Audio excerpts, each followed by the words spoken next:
¿Por qué un presidente que apenas lleva una semana en el poder ya tiene resultados militares que a otros les tomó meses? La respuesta es compleja, pero se resume en dos temas: confianza y Estados Unidos. En su primera semana en el poder, ya de la Espriella suma varios resultados en contra del crimen organizado. En Mapiripán Meta, las fuerzas militares neutralizaron a alias El Ruso, cabecilla de la estructura 28 de las disidencias de alias Mordisco, junto con otros 3 bandidos. En Antioquia dieron de baja a 2 integrantes del Clan del Golfo, uno de ellos cabecilla, e incautaron fusiles y abundante material de guerra. En Necoclí capturaron a Gabriel Poveda Ramos del Clan del Golfo, quien era el líder de su estructura financiera. En Guamal-Meta, el Gaula militar capturó a alias Bonito, señalado como segundo cabecilla de los llamados comandos de frontera. Y el pasado 12 de agosto, en Jamundí dieron de baja a alias Max, el principal explosivista del bloque occidental, Jacobo Arenas, de Iván Mordisco, y ayer a alias Momo en Antioquia, cabecilla del Clan del Golfo. El propio Ministerio de Defensa, Jorge Mora, fue explícito: la contundencia será nuestra línea frente a estructuras que pretenden imponer violencia, y como dijo Abelardo también ayer, bandido que no se someta será dado de baja.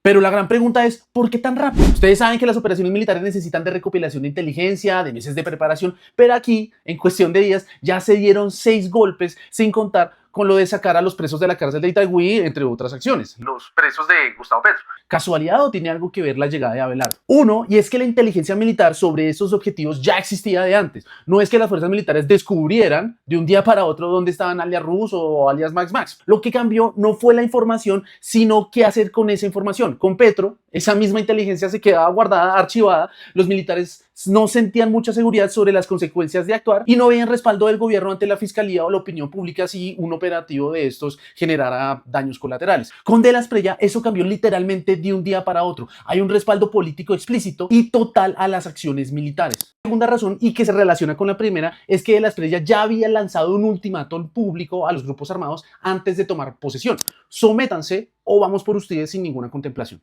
Eso genera una presión política autoimpuesta para mostrar resultados inmediatos y el mensaje explícito de confianza que necesitaban los militares para actuar. Tercero, la cooperación con Estados Unidos ya estaba en marcha desde antes de la posesión. Las reuniones en Washington sobre el Plan Patriota 2.0 y el ingreso al Escudo de las Américas ocurrieron en julio durante la transición, lo que significa que inteligencia, coordinación y probablemente apoyo logístico ya estaban fluyendo antes del 7 de agosto. Y 4, hay un incentivo político directo en mostrar resultados rápidos y visibles. Entre más contundente y mediática sea la narrativa de guerra ganada, más se legitima la utilización de las fuerzas militares para enfrentar a estos criminales. Esto significa un cambio radical en la política de seguridad de Colombia, y mucho más cuando Colombia entra a una coalición continental contra el crimen organizado llamada Escudo de las Américas, o AC3. Este es el regreso de un concepto muy conocido en seguridad como seguridad hemisférica. Y necesitamos entenderlo para ver lo que se viene para Colombia en temas de seguridad con Abelardo de la Espriella.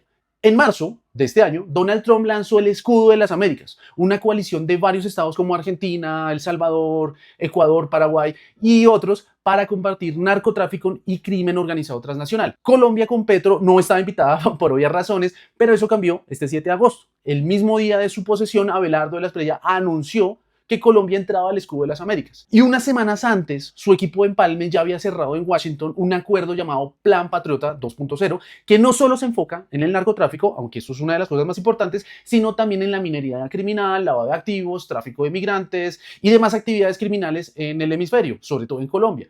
Es una guerra completa contra el crimen organizado. Y finalmente, el pasado 12 de agosto, en una reunión de la coalición en Panamá, Colombia formalizó su ingreso, firmado por el propio ministro Jorge Mora, y se convirtió en el miembro número 19 de lo que técnicamente se llama Coalición de las Américas contra los Carteles, o AC3. Y ahí está la parte que de verdad cambia el tablero. El secretario de Defensa de Estados Unidos, Pete Hegseth, reveló en ese mismo evento que el gobierno colombiano ya solicitó formalmente que el Departamento de Guerra el Departamento de Guerra de Estados Unidos se una a Colombia en operaciones militares conjuntas contra el narcoterrorismo. Colombia will join the ACCC, becoming the 19th member.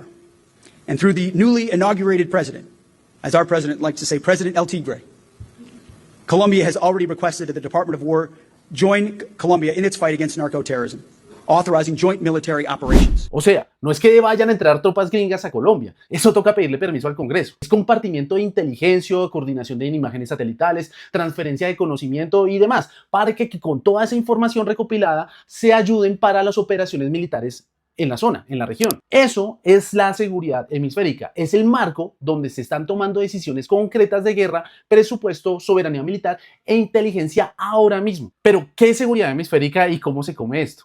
Esta idea de una seguridad continental del continente surgió después de la Segunda Guerra Mundial, con el Tratado Interamericano de Asistencia Recíproca de 1947, más conocido como la TIAR, y también la creación de la OEA. Era un concepto simple: defensa mutua entre estados frente a una agresión externa. Ya luego de la caída de la Unión Soviética, para 2003, 12 años después, la OEA lo vuelve a repensar y surge lo que se conoce como seguridad multidimensional, que amplía el concepto de seguridad a diferentes aspectos políticos, sociales y económicos, incluso culturales y ambientales. ¿Y qué es lo interesante acá? Ya no hace falta un ataque a un ejército extranjero como lo exige el TIAR o la OTAN en su defecto para que algo se declare amenaza. Ahora el narcotráfico es una amenaza a la seguridad. La migración también es una amenaza a la seguridad. El crimen organizado, la minería ilegal, incluso el cambio climático en muchas ocasiones puede pensarse como una amenaza a la seguridad. Y aquí es donde tenemos que hablar del concepto que de verdad explica lo que está pasando: la securitización. La teoría de la securitización viene de Barry Busan